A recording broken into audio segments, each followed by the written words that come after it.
Halo Brody, sesuai janji gue minggu kemarin ya, gue sudah melakukan unboxing Poco X5 5G. Dan sekarang kita akan langsung melakukan extreme test. Yang mana gue akan memainkan 3 game berat, brother. Dan gue akan tes supaya baterainya sampai habis gitu ya. Apakah performanya lebih baik dibanding sama Poco X3 NFC? Dan apakah konsumsi baterainya lebih irit dibanding sama Poco X3 NFC? Gak usah lama-lama brother, langsung aja kalian simak video full reviewnya guys.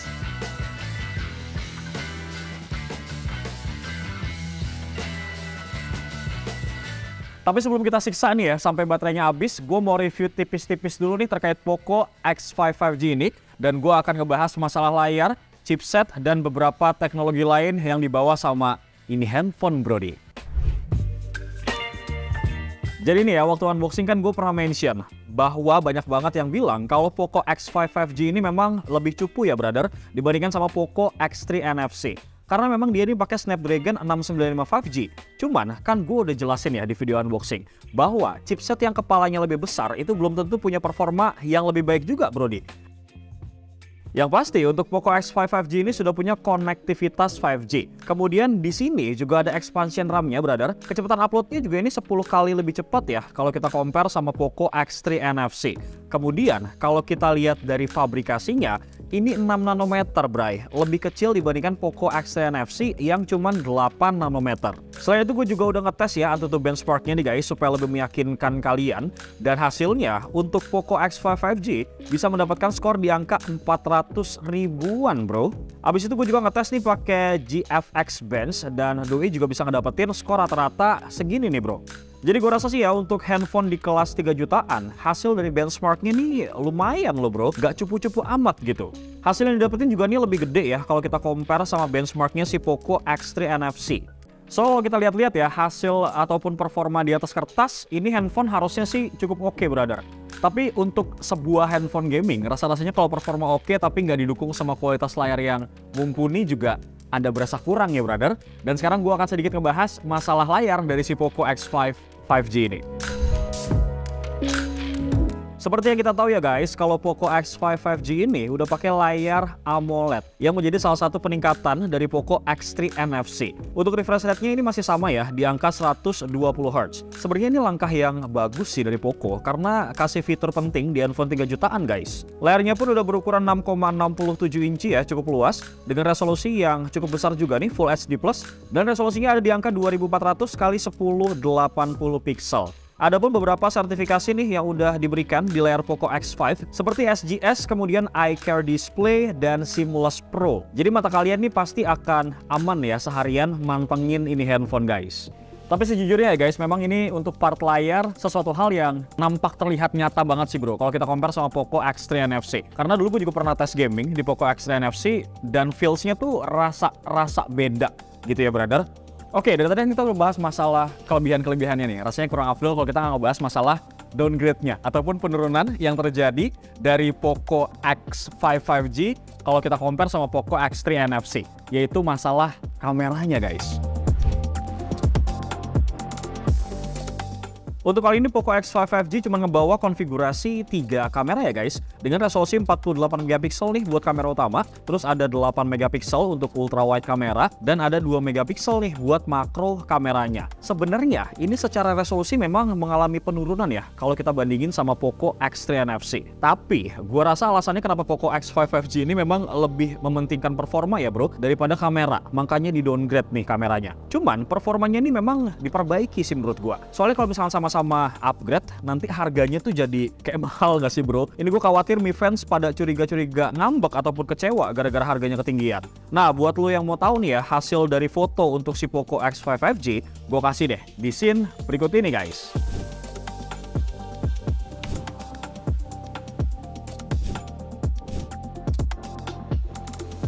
Oke, gue rasa cukup lah ya untuk hasil dari fotonya. Bagaimana? Kalian bisa langsung aja tulis pendapat kalian di kolom komentar, brother. Tapi kalau menurut gue sih sebenarnya nggak jelek-jelek amat untuk handphone dengan range harga 3 jutaan. Next, kita akan masuk ke video intinya nih, brother, yang mana kita akan melakukan dry test baterai ataupun extreme test dengan memainkan 3 game. Gue bener-bener akan ngabisin dari 100 sampai 0% till drop gitu ya, brother. Yang mana gue akan mainin Mobile Legends dulu nih.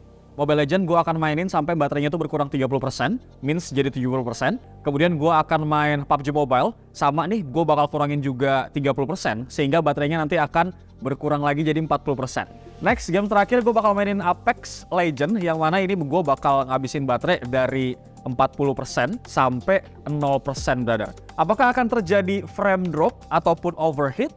We'll see ya guys, langsung aja kalian simak. Baiklah, untuk game pertama Mobile Legends, ini gue mainin di settingan rata kanan semua ya guys. Selama main 3-4 game, ini masih aman ya so far. Gak ada masalah sedikit pun. Dan setelah mainin di game ke-6 dan ke-7 pun, sampai seterusnya ini suhunya menurut gue sih masih aman ya. Gue gak menemukan frame drop sama sekali. Untuk FPS-nya, ini pun dapatin rata-rata di angka 59an FPS lah. Sementara baterainya ini berkurang 30% dalam kurun waktu tuh sekitar 2 jam bro. Next, di game kedua, ini kita bakal mainin PUBG Mobile. Gue juga mainin di settingan tertinggi ya, yaitu HD High. Nah, selama gue mainin PUBG sih fine-fine aja menurut gue. Gue dapat grafis yang cukup oke banget nih. Atau kalau misalkan lu pengen main kayak gue pakai Smooth Ultra, ini juga sabi brother. Nah, pas gue main PUBG nih ya, di si Poco ini, gue sih personally cukup puas ya. Soalnya ngerender gambarnya tuh cepet, walaupun frame dropnya sih suka muncul beberapa kali, cuman nggak terlalu ganggu banget. Tapi jujur nih ya, agak sedikit panas sebenarnya di bagian back covernya guys, khususnya ini dekat di bagian kamera sih. Tapi gue masih mewajari kok, nggak terlalu panas-panas banget gitu. Gironya juga enak nih pas gue cobain, dan yang jelas nih ya, cukup responsif bray. Nah, untuk baterainya sendiri nih hasilnya berkurang 30% itu dalam kurun waktu sekitar 2 jaman juga bro. Lanjut di game terakhir, gue bakal mainin Apex Legends nih.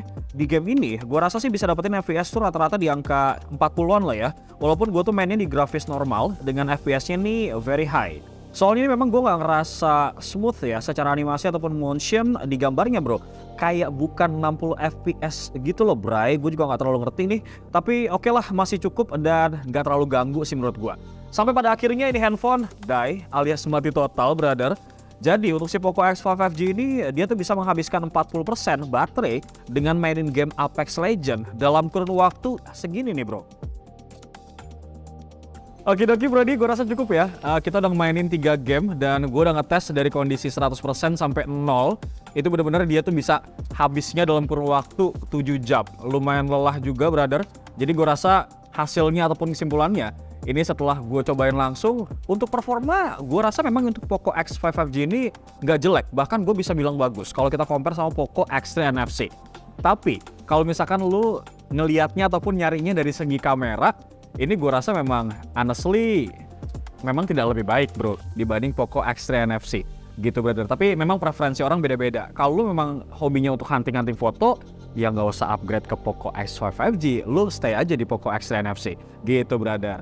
Bagaimana kalau misalkan kalian udah ada yang beli handphone ini dan punya experiences lain, langsung aja tulis pendapat kalian di kolom komentar brother.